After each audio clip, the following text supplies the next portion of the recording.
I told you that once someone came to me and gave me a slap on the back. He says, "Why are you so serious? Hashem is not serious. Hashem is happy." And I realized how it's true that when we feel that Hashem is chasing us and is always looking at us in a way that, okay, what are you doing now? You know, it's very stressful. But once you feel this way, that's how you are. So it's important to remember to just, you know what, just, you know, knowing the disease already is half of the cure. Just realize that that's how you feel about Hashem, makes you laugh and recreate a better one, a better. But ultimately, the method I was talking about is that once you realize how you feel about Hashem, to remind yourself that Hashem is higher than you can ever imagine. So everything we can grasp, everything you can feel, which for us is the top, Hashem is higher than that. That's how we grow. That's how we grow, and that's how we achieve better results in life as well.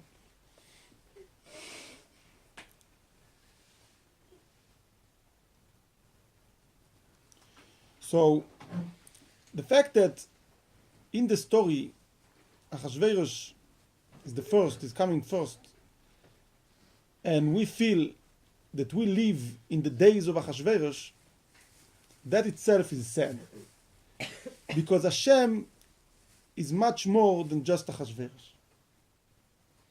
You know, when a person feels that either literally Achashverosh is a person that rules the world, and that's the highest form of power that I know of, and that's it, it's sad. And if I fall for it, it's the beginning of my mistakes. It's the first mistake to make. Also, but also spiritually wise, thinking that the fact that it's true that Hashem end and beginning are His. It's true. But it doesn't define Him. Hashem is much more than just that. To think, to feel that, to feel that Hashem owns everything. So He's the owner of everything. It's true. But it doesn't end there. We should always Se'u marom enechem, initials of Shema. Lift up your eyes. Always. Lift up your eyes, it means the same way that when you're looking down or you're looking straight, you see things around you. And even if the things that you see are spectacular, are amazing, but when you lift up your eyes to the heavens, to the sky, you connect with the unlimitation.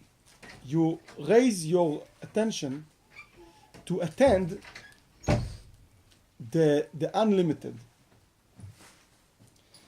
So you can live a very amazing life. For example, a person can suck up to power or whatever, to Chashverosh, and in his mind he thinks that's the best you can get.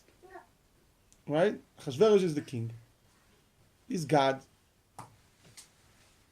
And so the best thing is to do the best I can with him. But that's the beginning of the fall. You should lift up your eyes above the head of Achashverosh, above. Should always lift up your eyes to the sky. We know that it says that the sky are blue because the word blue, tchelet actually. I don't know how to say tchelet in English. Light blue. So the word in Hebrew, tchelet, it means klot hanefesh. Or kala is a bride. That to burn, tchelet means to burn. To burn, burning. To burn like fire. Burn. In a way, it's like physically to burn it, but you always know that Hashem is much higher than what is. This is a method to go against Avodah Zarah. Because our tendency is to look at something like Achashverosh, to look at something very big, and to think that that's the highest level there is. And then we're trying to stand closer as much as possible to it, because that's God. Like fans admiring.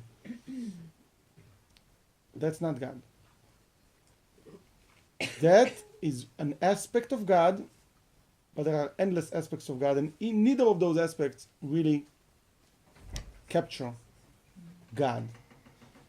To think that there is one of these aspects actually defines God, or contains God, or brings through God, this itself is Avodah Zarah. That's the beginning of all of Avodah Zarah. Of course, it can get worse, but that's the beginning. So always to lift up our eyes. That's why it's implied in the Shema Yisrael, Hashem Elokeinu Hashem Echad. Shema is the initials of Se'u Marom Enechem. Elokim is Ureu mi bara ele. It's the continuation of that pasuk. Mi, Yud Mem, bara, created, ele, these. Ele, along with me, is Elokim. Mi, ele, is Elokim. Mi, bara, ele. Achashverosh comes from the white page. And the white page comes from the author. So the main thing is the author. The author dictates how the story is going to go.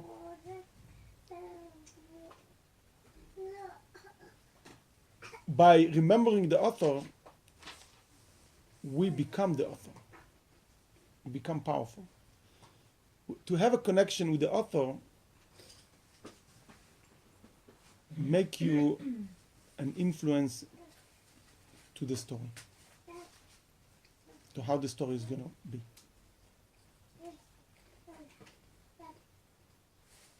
Say it again, please. Yeah. What is the last thing you said? Connection to the author. To be connected to the author and emphasize the author, praise the author over his. So then that makes you powerful, influencing the story.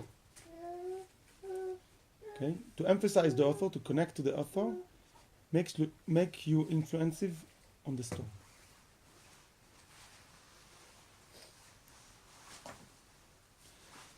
To forget the author, it means to become emotionally involved and to become part of the story.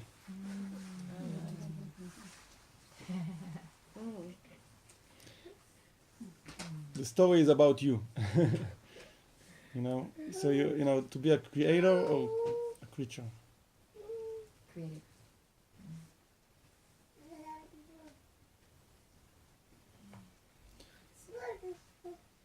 Mm-hmm. Okay, for enough for today, we spoke about Achashverosh a little bit. Spoke at the beginning of the Megillah. Any questions or comments? Is the blue thing to show that you think it's connected to when there's a flame and you see that blue part of it? Yeah. That's why it's blue. It's blue because it's burning something. Yeah. And that's what oxygen does. No, that's not what oxygen. The yellow fire is because of the oil, and the blue fire is because of the wick that is burning. That's why the blue is closer to the wick. In reference to you saying that it's the first time. Sometimes it's green actually. Green, I guess you've seen green fire. It's also blue, I guess. It's a form of blue. What? In reference to you saying that that's the first time that the children of Israel were called Yehudim or Jews, does that have anything to do with the tribes or no? It does. It does, of course. It means that Yehuda proved to be the leader. The concept of Yehuda, which was a nature of a person that cannot lie, that admits the truth and cannot lie to himself, or even in the cost of life or his life, whatever. To be a moiser nefesh, to give yourself completely to that. That is what kept the Israelites to stay a nation. So he became that's why eventually Mashiach, which comes from the tribe of Yehuda, is basically going to be accepted and is proven leader to be the leader. We're all going to accept him because we realize that this quality of Judah, of Yehuda, is the leading quality. Yeah, I don't know. The leading quality is what? Yehuda. Yehuda. What it stands for, what we said, it stands for, what it means to Yehuda, it means to admit. It means to admit to the truth, to fight against anything, or not to accept anything that is even a little bit far from the truth. That's why Yehuda, today, by the way, most of us come from Yehuda. And Binyamin, because Binyamin was always with Yehuda, long history. But Yehuda, starting with the time that he guaranteed his to Yaakov, and he fought for Binyamin, since this time we see in the Tanakh, Binyamin always sticked with Yehuda. So now, that's why right now, most of the Jews, unless they are Kohanim and Levim, which are spread all over, most of the Jews are coming from the Yehuda tribe. The rest of the tribes we call them the 10 lost tribes. Because Yehuda is such a person that he's proud, and even there's no chance, he's proud of what he is. And that's the Jews, that Moser Nefesh, that died for Jude, that's the main, the leading force of Am Israel is Yehuda. The Jewish leaders had been coming from the Yehuda tribe. Rashi Galuyot, and Yehuda is the tribe. It's because it's tribe, it means a certain quality. Netanyahu told the world that the Chinese are called Chinese because they come from China, the Japanese because they come from Japan, and the Jews because they come from Yehuda. True. True. B'ezrat Hashem will give all of us and him the power to stand behind those words.